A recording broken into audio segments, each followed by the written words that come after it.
Ay. Check, check. Ostras. Al lado de Luna.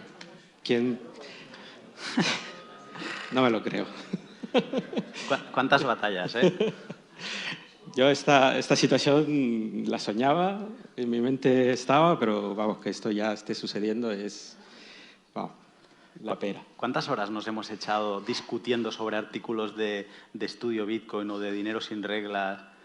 Buah. Alguna vez nos tendremos que haber odiado, ¿no? En algún momento. En algún momento yo creo que sí. Y, bueno, pero la verdad que cuando aprendes y estás compartiendo cosas que vas aprendiendo, se te hacen pocas luego al final.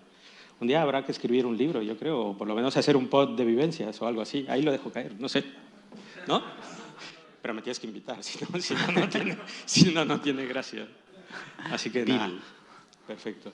Bueno, pues yo creo que vamos a ir empezando ya más o menos la hora, si no es que ya vamos, sí, vamos ya 4 minutillos. Y bueno, pues esta mesa la verdad es que me apetecía muchísimo. Por eso hice un sorteo y me la adjudiqué a mí mismo. Y dije, pues, genial. Y claro, pues, para mí. Y la verdad es que aparte, bueno, yo aquí moderar, creo que voy a decir poco al lado de los monstruos que nos están acompañando.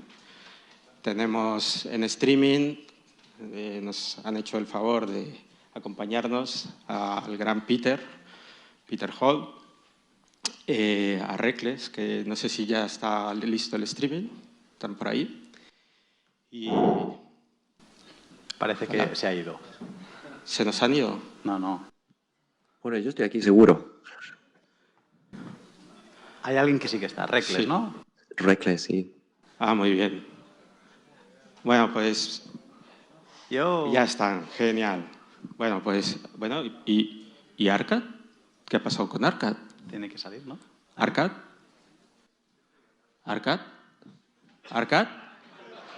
¿Oh?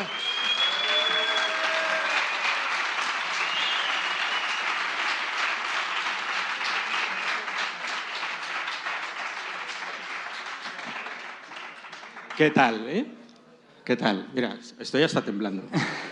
Y es en serio, de verdad. Muchísimas gracias a los 2 monstruos que están en el streaming y muchísimas gracias a los 2 monstruos que están aquí a mi lado. Así que nada, dicho esto, vamos a empezar. Bueno, ya en la primera mesa, panel o como le queramos llamar, se introdujo el tema de la privacidad, que yo creo que se tocó, pero vamos, que aquí vamos a entrar más a detalle, tal vez no tanto al detalle técnico, o más bien no al detalle técnico porque no es la idea, pero sí, y voy a empezar por preguntarle a Luna, que Luna me gusta mucho la visión que tiene del por qué es importante la privacidad, porque la privacidad es algo que es 360 grados. Entonces, ¿por qué? O sea, lo he comentado un poco antes y seguramente voy a repetir algunos puntos, pero al final es un derecho que para poderlo ejercer, primero de todo, has de tenerlo, ¿no? Entonces, a partir de ahí, es algo muy olvidado y de lo que no somos conscientes, pero a diario ejecutamos ese derecho en 1000 cosas. Desde tengo que hacer una llamada importante, no la voy a hacer aquí porque es información sensible, por lo que sea, me voy a esperar y la voy a hacer en otro momento. O, no sé, no voy a verificar cómo está mi cuenta bancaria delante de gente que no me conoce, ¿no? En un ascensor, ¿no? Lo típico que te vería en el móvil. Entonces, es algo como que la privacidad la ejercemos, nuestro derecho, continuamente, pero luego por cuestiones que a veces se escapan a mi inteligencia, aceptamos cederla sin ningún problema, ¿no? Entonces yo creo que, sin quererme extender en esta introducción, la privacidad es importante porque si no la tienes, no la puedes después ceder voluntariamente. Si yo os quiero enseñar pues, mi cuenta del banco, pues como tengo mi derecho a privacidad, pues me logueo y lo enseño, ¿no? Pero si no tengo ese derecho, si todo lo que estoy haciendo de forma online o en mis comunicaciones, en WhatsApp y demás, si eso ya no es privado, ¿qué narices voy a luego compartir? O el simple hecho de yo decidir para Baltic y para aquí ir sin máscara. O sea, si yo, esto ya es más radical, ¿no? Pero si no hubiera tenido ese derecho, porque me hubiera venido alguien, me hubiera quitado el casco, me hubiera dicho, no, yo te quiero ver, lo que sea, pues entonces ya no hubiera podido ser una decisión personal a ejercer en ese momento. Entonces, ¿por qué es importante? Primero de todo porque es un derecho y porque está en nuestra mano decidir cuándo queremos ceder esa privacidad. Sí, o sea, como que al final de cuentas hay un camino de no retorno cuando no te proteges, ¿no? O sea, una vez que la has cedido, es como que es muy complicado desandar los pasos, ¿no? Es más fácil, si te proteges, ir soltando selectivamente lo que quieres. Pero curiosamente a la gente le parece que es al revés, ¿no? O sea, la gente piensa que da pereza, lo comentábamos, el tema de la privacidad, pero yo creo que la privacidad no debería. Y ese correctismo, ¿no? Siempre el típico pesado o pesada, porque esto da igual, de que estás en una conversación, estás explicando alguna de estas cosas y siempre te salen con la cantinela de, bueno, pero es que yo no tengo nada que esconder, pero es que... Claro, la gente no tiene nada que esconder hasta que tienes algo que esconder y no necesariamente tiene que ser algo malo. O sea, puedes querer esconder tu cuenta bancaria y si no la escondiste desde un principio, pues ya vas mal, ¿no? Pero bueno, vamos a seguir. Me gustaría preguntarle a Peter, que nos acompaña, ¿por qué, sobre todo, me va a gustar mucho oír su punto de vista, porque él está en Venezuela y todos hablamos de Venezuela, pues desgraciadamente, pues porque conocemos su situación económica e incluso política, pero sin meterme al tema político, la situación de por qué él ha decidido pues mantenerse privado, porque a lo mejor tiene que ver con la condición del país, que no lo sé, ¿eh? Por eso digo, es pregunta. Peter.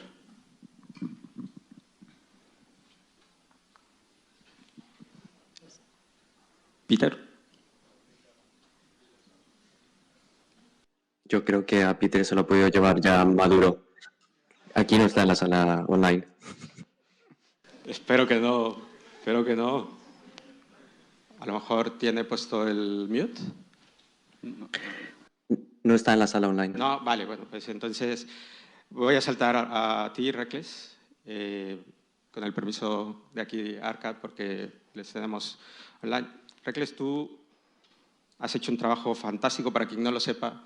Recles tuvo una idea genial que es desarrollar RoboSats. RoboSats es un exchange del que conoceremos un poco más adelante, más a detalle, pero vamos, un trabajo fantástico que permite a las personas, by default, hacer intercambios ya privados. O sea, ahí, en esa plataforma, quien opera en esa plataforma no tiene que preocuparse, entre comillas, demasiado por la privacidad, porque ya la propia plataforma le obliga a ser privado.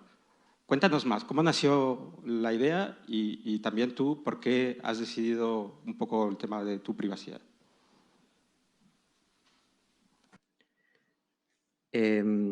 Perdona que se me corta bastante el audio desde aquí y aparte se escucha mi propio eco y cuesta mucho seguir lo que está pasando en la sala. Pero estoy casi seguro de que me has preguntado sobre RoboSats y sobre el tema de esto de que tiene bastante privacidad por defecto, ¿verdad? Y yo creo que más filosóficamente hablando, más que centrarse en por qué RoboSats funciona así, sería que Bitcoin casi inevitablemente va a ser, seguro que ya lo habéis hablado esta mañana, pero casi inevitablemente va a ser un estándar monetario. Y va a ser adoptado probablemente no solo por estados, pero también por personas en la calle. Y como dice Luna, no solamente que tengamos el derecho a esa privacidad, es que es si no tuviera, si Bitcoin no fuera posible de usarlo de forma privada, todas las, vamos a decir, todas las propiedades que tienen que lo convierten en tan valioso, el que no se pueda censurar, el que lo puedas usar sin pedir permiso, no servirían para nada porque harías una transacción que ciertamente el software te va a permitir enviar a la cadena de bloques y ciertamente se va a confirmar y tú podrás transaccionar con ello, pero no lo vas a hacer si en el mundo real tienes un gobierno autoritario que está vigilándote y sabe que tú has hecho eso y a los 2 minutos hay alguien tocando la puerta de tu casa. Entonces, para que Bitcoin sea útil como moneda, tiene que ser privado o tiene que usarse de forma privada y tienen que existir esas herramientas de privacidad. Y Robosate es una más. Y la intención de Robosate es que sea muy, muy simple y por defecto, sin que haya que pensar nada, sin que haya que saber demasiado, comprar y vender de forma muy privada. Ok, gracias. Bueno, Peter tenía un problemilla de conexión. Parece que ya le recuperamos. ¿Estás ahí, Peter? Sí, esto por aquí. Perfecto. Hey. Muy bien, muchas gracias, Peter. Preguntaba, no sé, voy a repetir, si lo escuchaste no importa, lo voy a repetir. Simplemente estamos haciendo como una introducción, ¿no? Entonces quería yo poner un poco sobre la mesa y que te vayan conociendo por qué desde el punto de vista personal has decidido mantenerte privado y si tiene que ver algo con el tema de la situación de Venezuela o no. No, básicamente es una decisión personal porque al final estamos constantemente compartiendo información en redes sociales, en Twitter o en otras redes relacionadas con Bitcoin y básicamente Bitcoin es también dinero, ¿no? Entonces es una forma, una protección, eh, digamos, una barrera de protección ante cualquier tipo de posible, sea una entidad maliciosa, sea cualquier tipo de otro ataque que pueda uno estar siendo objetivo o de alguna otra entidad que quiera observar qué es lo que se está haciendo. Ok, gracias. Y bueno, tenemos aquí a Arcad. Ya por fin te voy a dejar que hables, ya que estás aquí. Arcad, yo creo que ya lo has contado en alguno de los en vivo, de los directos e incluso en algún pod con Luna. Pero si quieres brevemente nada más decirnos tu motivación. Mi motivación en un principio fue la de almacenar riqueza en un activo que fuese totalmente privado. Y erróneamente supuse que Bitcoin se podía transaccionar de forma privada. Y fui andando en ese tema y me di cuenta de que era fácil trazar las transacciones. Y empecé a hacer pues, transacciones por aquí y transacciones por allá para intentar ofuscar de alguna manera y me di cuenta que tampoco se funcionaba. Luego también me di cuenta de que si no tenía mi propio nodo, tampoco podía transaccionar de forma autónoma, independiente, sin confiar en un tercero. Y después de eso, pues, digamos que empecé a operar con mi wallet y empecé a intentar hacer las prácticas para tener privacidad. Y esa para mí es una primera fase para privacidad en Bitcoin, que es recibir fondos a tu wallet desde tu nodo y almacenándolo de forma privada. Y luego de ahí pasamos a la segunda fase, en la que también me di cuenta de que cuando transaccionabas en Bitcoin dejabas siempre datos hacia el otro o hacia un posible observador. Entonces, hay un trabajo muy grande detrás de muchos desarrolladores intentando aumentar la privacidad de las personas, porque cuando tú haces una transacción y es evidente, incluso podría tener problemas en cuanto a tu seguridad física. ¿Vale? Podemos luego poner algún ejemplo. Y entonces, todas esas herramientas existen porque la blockchain es totalmente transparente y se puede hacer un seguimiento. Y tenemos la capacidad de poder aprender esas técnicas para poder transaccionar de forma privada. Luego pasé a la tercera fase y me di cuenta de que cuando recibes pagos de muchos, tienen muchos ojos detrás y podrían seguir todo lo que podrías mover a la hora de transaccionar desde esos fondos, ¿no? Y esa dificultad va increciendo. Ha sido un proceso de años. Entiendo totalmente a Alberto Mera que haya dicho que le da un poco pereza. A mí también me daba, porque para mí se me hizo un mundo cuando descubrí esto. cuando yo descubrí que no se podía transaccionar en principio on-chain de forma privada, digamos que estuve un poco de bajón durante unos días. Pero, te entró la depre. Te entró la depre. Sí, porque te das cuenta de que normalmente cuando estás viendo transacciones y ves que son seudónimas, las direcciones son seudónimas, no tienen nada, y te crees que puedes mover así que no, y que puedes despistar, ¿no? Pero ya hemos visto que las heurísticas en las que se basan los analistas de la cadena, muchas de ellas son muy fiables y pueden hacer un seguimiento. De hecho, a los criminales que han robado fondos y que han hecho, por ejemplo, 500 transacciones después de haber robado los fondos, lo han acabado cogiendo por esas heurísticas. Pero para las personas normales que transaccionamos, hay veces que no queremos dejar esa información. E incluso podría ser peligroso en el extremo de que si yo hiciese una transacción 1 a 1 con otra persona a través de un hucho o una salida no gastada que fuese de gran cantidad, al receptor del pago le estaría dando información de lo que me queda de esos fondos. Y él podría atacarme como ha pasado algunas veces, ¿no? Eso es un extremo que puede pasar, pero también es que si quieres transaccionar en Bitcoin de forma privada, que se puede hacer, el usuario necesita poner esa privacidad, necesita poner ese conocimiento, tanto en Bitcoin, en Chain como en Lightning. Ok. O sea, la verdad es que has hecho una introducción a muchos temas que son súper importantes, interesantes, porque lo que saco un poco de lo que hemos estado conversando es, primero, se rompe un poco ese mito muy mainstream de que Bitcoin es privado, Bitcoin es una moneda para vender drogas, hacer terrorismo, prostitución y, bueno, todos los males de la humanidad habidos y por haber son culpa de Bitcoin. O Bitcoin los fomenta, ¿no? Que sean culpa de... Cosa que ya estamos viendo que nada más lejos de la realidad. Importante, hay niveles, vas cayendo, ¿no? Por diferentes madrigueras y diferentes niveles y hay que tener claro eso y preocuparse por ello, ¿no? Pero has mencionado un tema que le voy a pedir a Luna si nos puede decir, porque seguramente muchos habrán oído heurísticas y habrán dicho, ¿y esto con qué se come?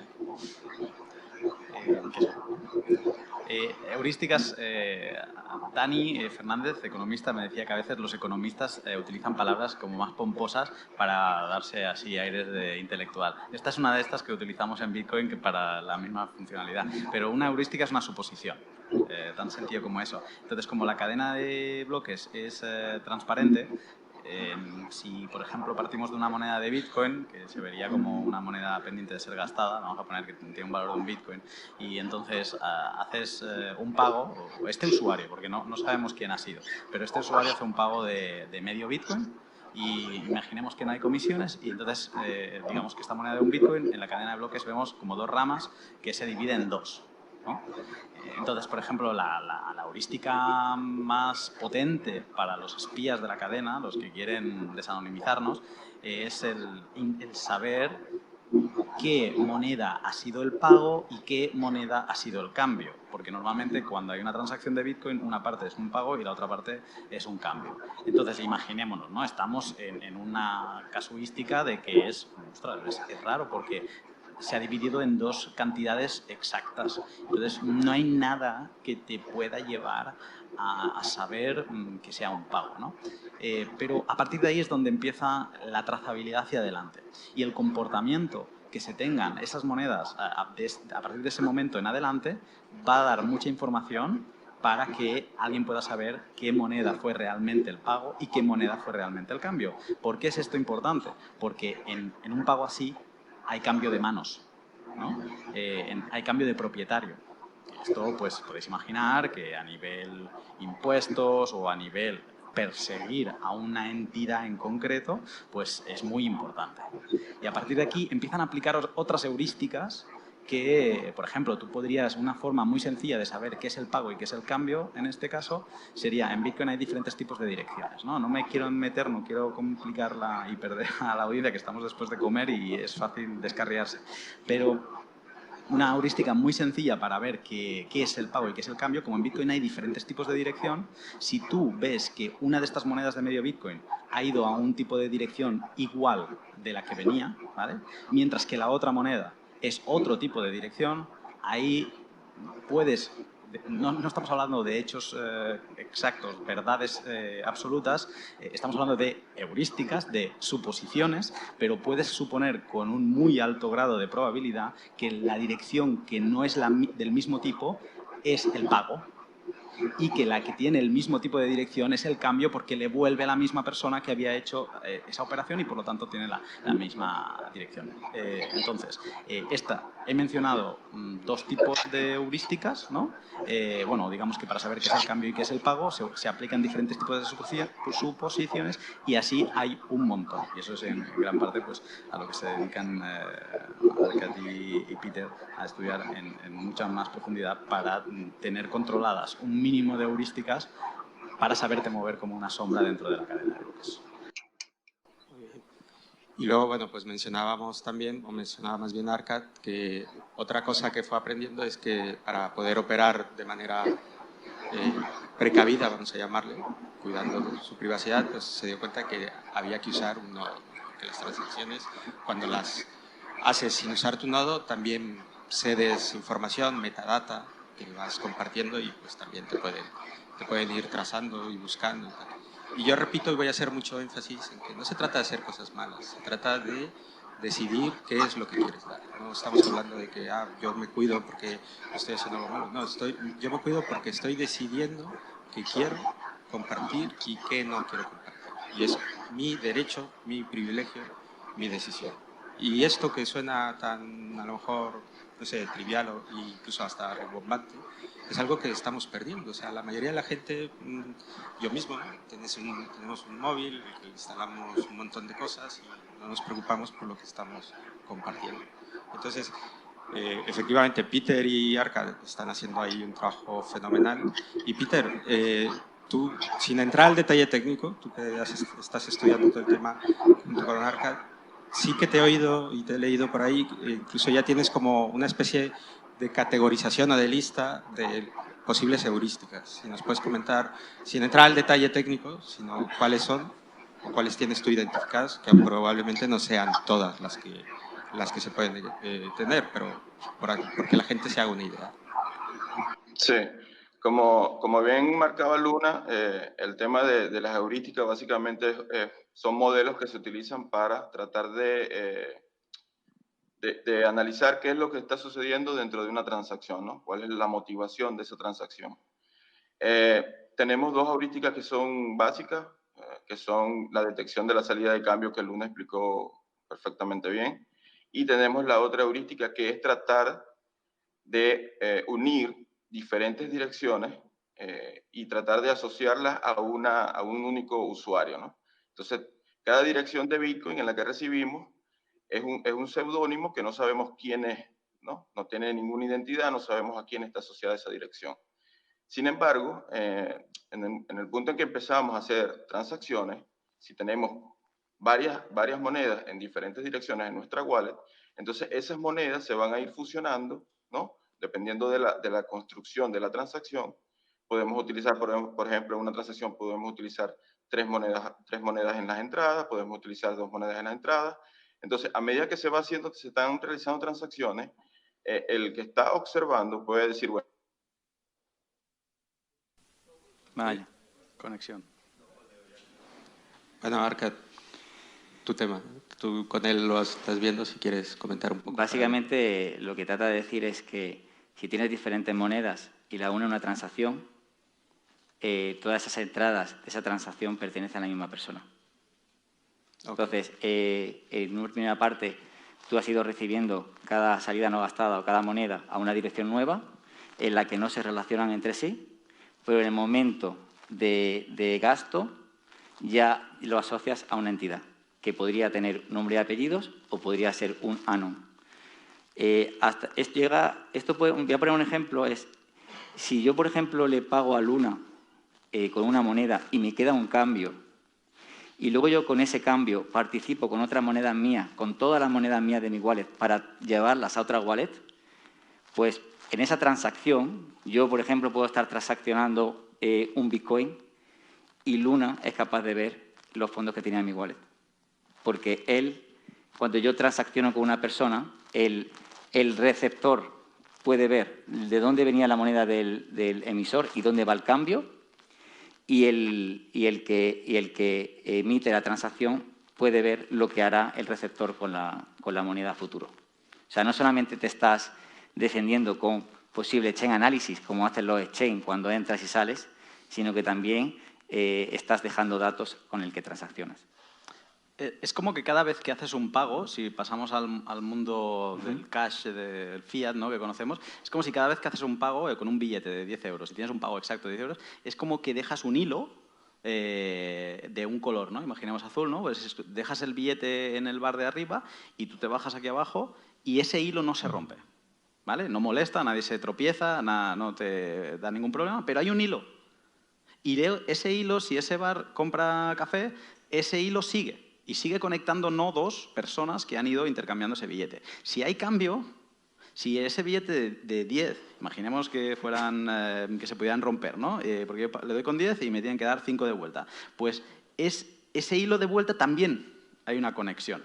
¿Y qué pasa? Que si lo que acaba de explicar Arquette es que con ese hilo de vuelta, si yo luego con esos 5 pago 15, con otros billetes de 5 y 5, con 2 más, pues esa persona de la cafetería puede mirar hacia detrás porque tiene el hilo, lo está viendo y puede ver que lo he juntado con otros 2 y puede ver que lo estoy entregando a una asociación pues de ayuda a Ucrania. Y esa persona, pues esa información la puede utilizar para lo que quiera, no lo sé, ¿vale? Entonces, ese es el nivel de preocupación.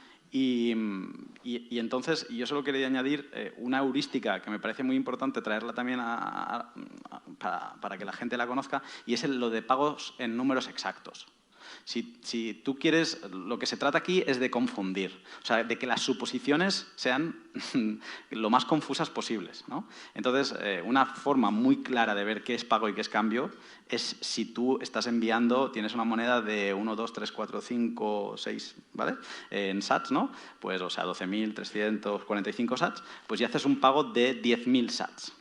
Entonces, tienes 10.000 sats por un lado y luego tienes un cambio así con números no exactos, ¿no? Entonces, un pago exacto es otra heurística, la heurística del pago de número exacto. Entonces, eso ya es, vale, esto es el pago y esto es un cambio.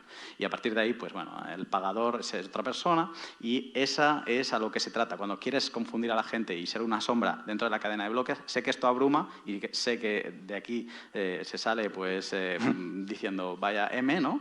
Pero no estamos tan mal, lo que sí que es importante es conocer si lo que realmente quieres es pues, gozar de tu privacidad y luego ya, con este miedo que te entra en el cuerpo, buscar herramientas que te permitan pues, estar tranquilo.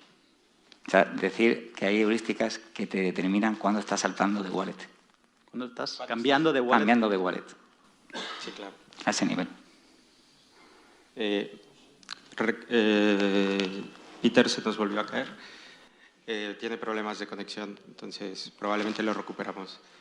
Entonces, lo que yo estoy sacando aquí, y la idea es que entendamos por qué Bitcoin tiene estos temas. ¿Es privado? No, no es privado, es seudónimo.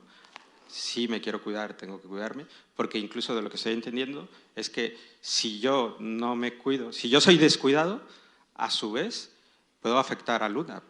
Mi descuidadez, perdón por el palabra, le puede afectar o a Arcade, o a Reckless, o a Peter, porque yo estoy dando facilidades para que alguien que ha venido siguiendo, pues continúe tirando de ese hilo imaginario que comentaba Luna.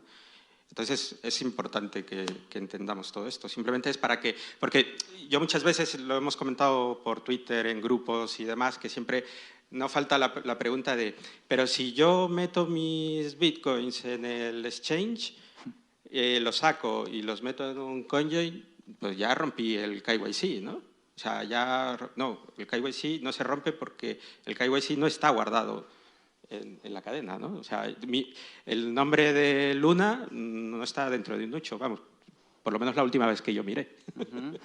Pero es importante explicar también lo del KYC, ¿no? Lo del, Sí. esta es una heurística que no forma parte de la cadena de bloques, es como una metadata que está en otra base de datos. En la del exchange. En la del exchange, que además toda esta información, yo digo que el KYC, que son las siglas en inglés de este protocolo de conoce a tu cliente, ¿no? Es en verdad, los hackers acabarán conociendo a tu cliente, porque toda esta información en cierto punto se acaba filtrando, se acaba robando en un hack. Y entonces todo esto es información sensible. En un inicio esta información solo pertenece a esta empresa tercera como el exchange, que también la puede vender y la puede vender a autoridades. Conocemos el caso claro de Coinbase, que tiene una empresa de Chainalysis y todo este software se lo vende a gobiernos, ¿no? Entonces, ¿por qué es importante tener muy claro lo que es el KYC? Porque, y esto Recles podría hablar horas, pero es porque es una metadata que se asocia, no está dentro de la cadena de bloques, pero se asocia con mucha facilidad a una moneda y es la que realmente ensucia más. O sea, como primeras cosas para no tener tanto miedo en que es que me muevo en Bitcoin y a ver si voy a estar filtrando hasta mi número de identidad, pues no, es que lo primero es comprar Bitcoin sin KIC porque eliminamos mucha de la trazabilidad que nos puede repercutir de verdad en la vida real, ¿no?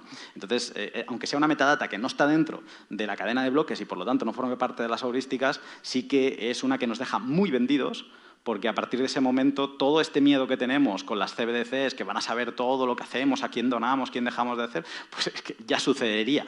Sería esta distopía, ya la tendríamos en Bitcoin. Entonces, pero bueno, igualmente, aunque no se pueda eliminar, se puede medio arreglar también. Ese ejemplo que dices se ve claramente como una falta de privacidad de esa manera te puede afectar a tu seguridad física. Ya podemos ver la lista de Jamison Loeb de todos los ataques físicos que ha habido por ese tipo de temas. Claro, claro. Y aquí yo solamente me gustaría puntualizar un tema que creo que es importante. Siempre que sabe, ya ha explicado Luna el tema del KYC, que es en realidad es recolectar información por parte de las empresas para que nosotros podamos hacer uso de sus plataformas.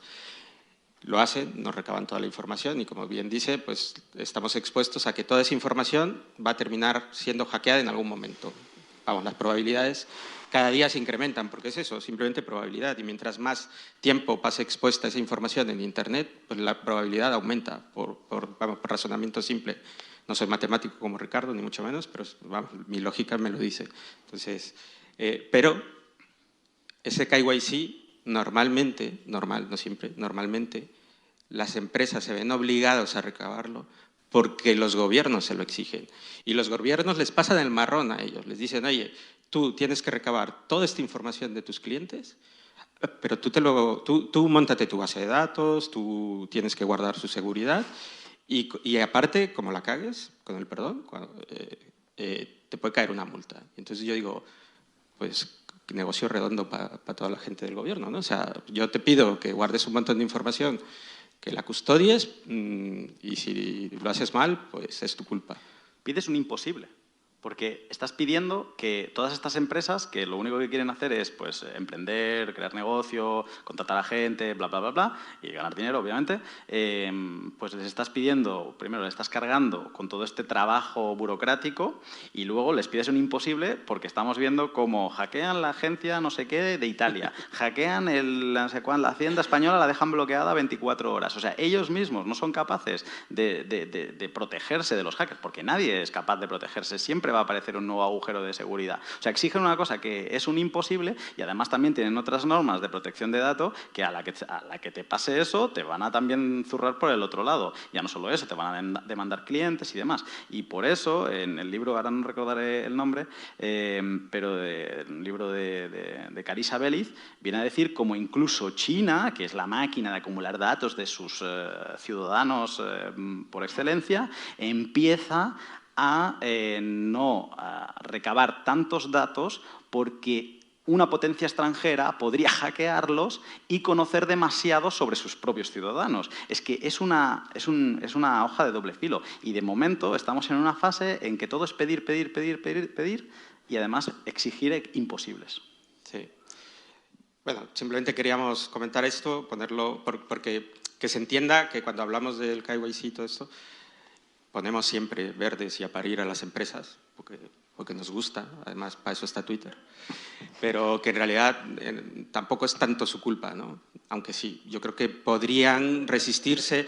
Sí, porque, a ver, si no ponemos resistencia, es que tragamos con todo, pues En mal cierto vamos. modo son cómplices indirectos. Exacto, o sea, yo, a ver, que entiendo lo complicado que es, pero poner un poco de resistencia yo creo que es el primer paso, ¿no? En mi opinión, pero bueno, lo digo desde Twitter, por lo cual es fácil.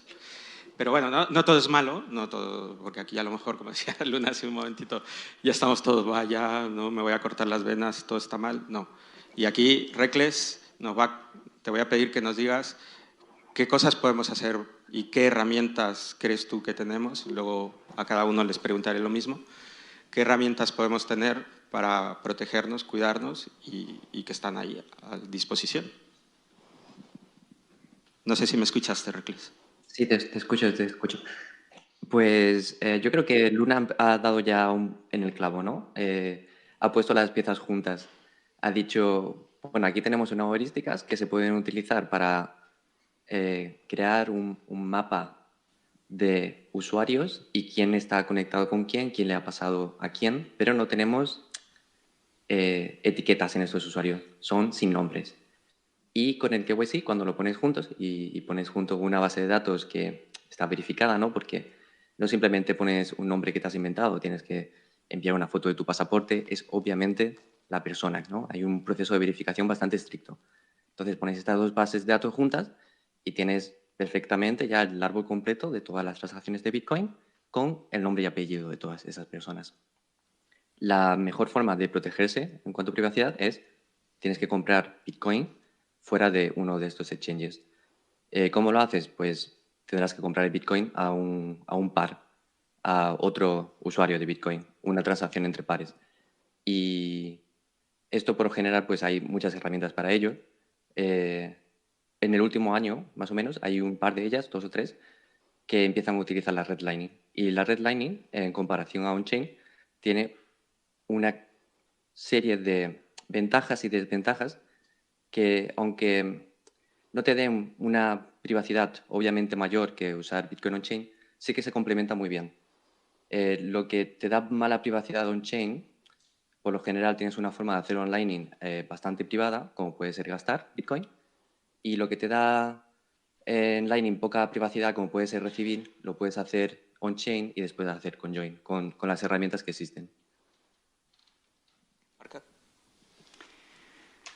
Bueno, una simple herramienta es etiquetar todas las monedas que tienes en la wallet, poner de dónde viene, quién es el observador, incluso al precio que lo adquiriste por si algún día quieres. Cuando dices quién es el observador, ¿a qué te refieres? Si tú me envías a mí, yo sé que tú eres observador de esa moneda. El hilo. Sí. ¿Ah? El hilo del billete. Claro. Si tú me mandas a mí, en esa siguiente moneda pondré que Luna es el observador. Entonces, cuando yo voy a transaccionar, yo puedo elegir qué moneda gastar. Entonces, si a mí no me importa de que Luna y D sepan esa transacción que voy a hacer con esas dos monedas, lo hago. Si no, elijo otra. Y en el caso de que si tuviese una moneda que estuviese ligada a un exchange con KIC y tuviese también monedas adquiridas de forma anónima, si yo en una transacción uniese dos monedas o tres monedas en las que estuviesen mezcladas sin identidad y con identidad de exchange, mancharía las monedas con mi identidad que a priori no estaban asociadas con el exchange. Esa es una herramienta, básicamente es el coin control, ¿no? Coin control que hace 2 años que lo tenemos, 3 años, y la mayoría de las wallets no lo tenían antes. Gracias a Dios ahora sí lo tenemos. Luego... Perdona que te interrumpa. Entonces, con la simpleza de yo tener cuidado de etiquetar mis transacciones, o sea, de ponerles una pequeña etiqueta que me diga de cosas que yo quiero saber, como decías, ¿no? De quién viene, a quién va, qué fecha, qué importe. Ya estoy aportando mucho y no es complicado, ¿no? No estamos aquí haciendo ciencia que va a mandar un cohete a la luna ni nada de eso. Simplemente empezar a tener ese hábito, ¿no? Por lo que te he entendido. Si lo que vas a hacer es recibir para no gastar a un futuro, con tu nodo y gestionando esas monedas con las etiquetas, y haciendo un respaldo de esas etiquetas, porque también tienes que hacer un respaldo, que se puede hacer con un CSV, con eso ya estás. La fase más complicada viene cuando vas a gastar. Y bueno, creo que ya recuperamos a Peter. Peter, Sí. ¿cómo nos cuidamos cuando vamos a gastar?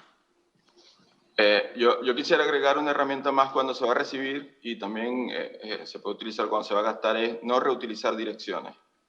Para cada pagador, una dirección nueva es una de las herramientas más básicas que se tienen. Las direcciones son gratis, una wallet te puede generar millones de direcciones para recibir, no hay ningún problema por eso, ¿no? Entonces, esa sería una primera herramienta de privacidad, a cada pagador una dirección distinta. Igual, cuando vas a pagar, antes de pagar, revisar si la dirección que te han enviado para enviar los fondos ha sido reutilizada previamente. Esa es también otra barrera de privacidad que se puede... Perdona, Peter, ¿y eso cómo lo hago? ¿Cómo sé si esa dirección ya ha sido usada? Bueno, una de las opciones es a través de un explorador de bloques, ¿no? que pueda revisar que si esa dirección ha recibido fondos previamente. Entonces, accedes a un explorador de bloques a través de una conexión protegida, que no se pueda filtrar el IP a ese explorador, o usar el explorador del propio nodo y tratar de revisar si esa dirección ha recibido fondos previamente. Ya hemos visto recientemente que es una práctica muy utilizada a veces de compartir direcciones estáticas en Twitter o en cualquier otra redes sociales o para recibir donaciones. Esa es una práctica también nefasta para la privacidad, tanto para el que recibe como para quien envía. Entonces, yo diría que esa es la primera barrera de protección de la privacidad del usuario. Cada dirección, utilizarla una sola vez y pagar a direcciones que no han sido reutilizadas. Y el mejor ejemplo lo podéis comentar porque le disteis mucho seguimiento, Peter y Arcad, el tema de los camioneros, ¿no? El tema camioneros, sí. Compartieron un código QR estático. ¿Puedes explicar qué es esto de los camioneros?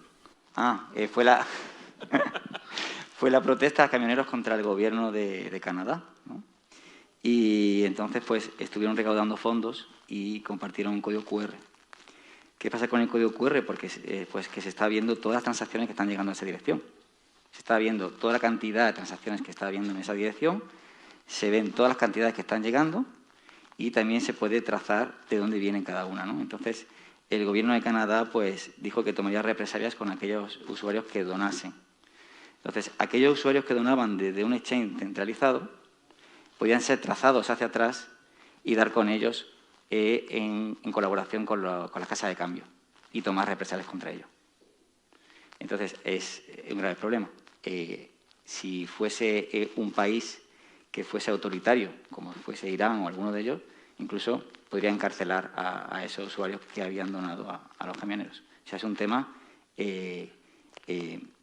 peligroso. Además, esa dirección está en público. Cualquiera puede acceder y puede saber la cantidad total que se recibe. Cuando hay herramientas que se pueden utilizar como BTC Pay Server, ¿no? De hecho, vi un ejemplo el otro día, me sorprendió bastante. Grafeneos, el sistema operativo de privacidad para Android, estaba compartiendo una dirección QR por pura vagueza y estaba viendo a gente del entorno de Bitcoin y que eran famosos, que son gurús o llamarlo como quieras, y estaban retuiteando. O sea, es increíble que personas, desarrolladores, estuviesen compartiendo esa dirección sin saber lo que supone. Porque esa dirección puede en algún momento ser blacklisteada. Puede ser, se puede perseguir a los donantes, incluso también al que recibe donaciones, ¿no? En cambio, si está utilizando una herramienta como BTC Pay Server, nadie va a saber a qué direcciones se reciben esas cantidades. Solamente lo va a saber el que recibe y el que envía, no todo el mundo. Con esto de los camioneros, una anécdota rápida, y es que estaba repasando, no sé para qué tema, unas cosas de un pod que grabé con Rayo hace 2 años. Y no sé por qué di con un punto del podcast donde Rayo decía que, bueno, que los gobiernos, en el caso de que no sucede mucho, ¿no?, pero que tienen con el fiat el poder de congelar cuentas y que, bueno, pues esto, ¿no? O sea, me sorprendió la parte de no sucede mucho.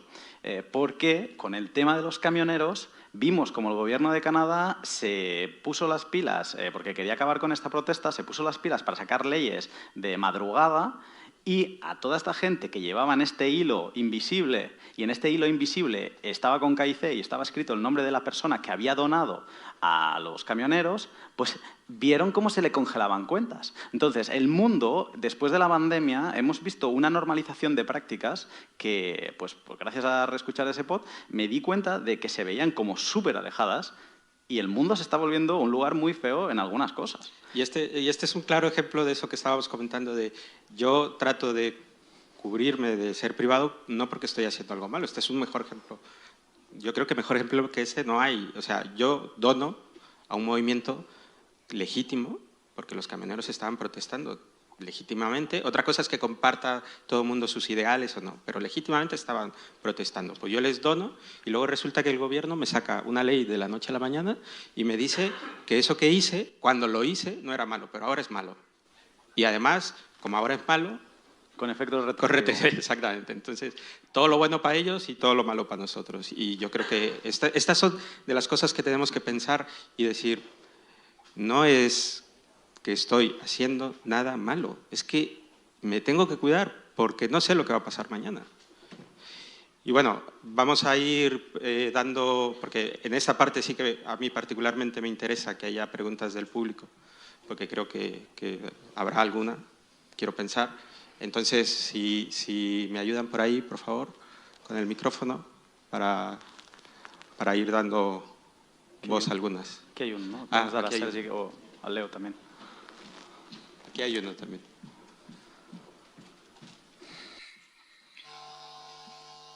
Gracias. Yo más que una pregunta, me gustaría hacer una reflexión, un tema al que creo que se le puede dar un poquito de tema o de tiempo para conversar, ¿no? Me parece que uno de los puntos donde normalmente la privacidad pica más, o pica por su ausencia. No funciona, ¿no? Hola, hola. Vale, ahora sí. Decía que es más una reflexión que una pregunta, que es como tirar un tema para que converséis un poco respecto a ello. Me parece que uno de los puntos donde la privacidad peca más por su ausencia es en el onboarding de nuevos usuarios, ¿no?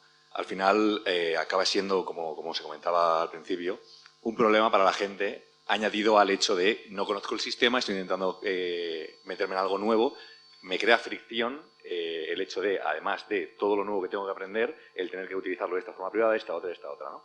Y es como que acaban siendo dos puntos muy dispares. O lo haces muy sencillo para el usuario, para que haya un onboarding muy fácil y captas a masas, o lo haces de una forma muy privada, con más fricción, pero captas a menos gente, ¿no? Entonces me gustaría que dieseis vuestra opinión respecto al hecho de cómo conseguir hacer un buen onboarding manteniendo una buena privacidad.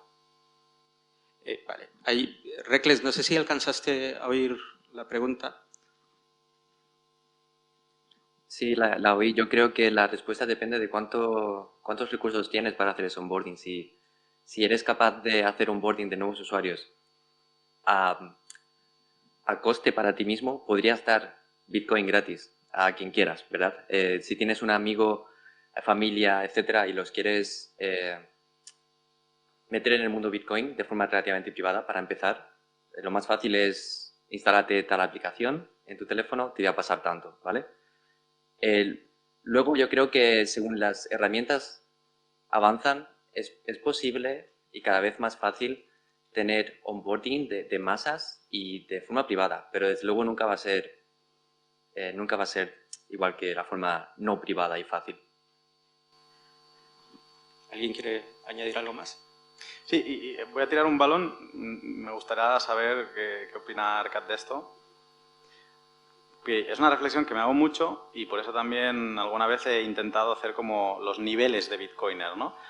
La idea esta de los niveles de Bitcoiner era para normalizar este tipo de compras con KIC y que la gente no se sienta mal.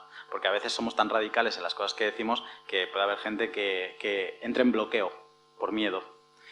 Y la reflexión que quiero dar aquí, un poco, que a alguien le puede parecer que contradigo muchas de las cosas que he dicho, es que yo prefiero tener Bitcoin a no tenerlo, y lo importante es conocer todo lo que os hemos explicado. Entonces, a partir de ahí, si no tengo posibilidad de acceso, por la razón que sea, a Bitcoin sin KIC, que es que con cosas como RoboSats se está poniendo cada vez más difícil tener excusas. Pero es que luego hay otras. Mañana lo veremos. Está Hodl, está BISC.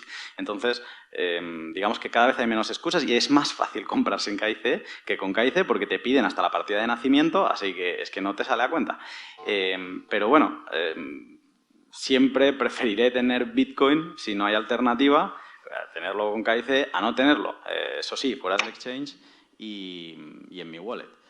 Pero sabiendo la toxicidad de esos fondos y sabiendo que para romper esa trazabilidad he de aplicarle un tratamiento a esas monedas, que es un CoinJoin, para que a partir de ese momento en adelante no me sigan la pista. Ojo, lo que decía antes de Decentralize, no borraremos nunca en la base de datos de ese exchange centralizado que hemos comprado con KIC. Ese error yo lo he cometido. Creo que ese error lo ha cometido incluso Arcat en algún punto. Entonces, como todos hemos tenido un inicio, y seguramente si no hubiéramos empezado así, pues quizá no estaríamos aquí hoy sentados. Así que, sobre todo educación, para saber que aunque decidas comprar así, que sepas lo que estás haciendo. Que sepas que tienes una granada en las manos sin la hebilla.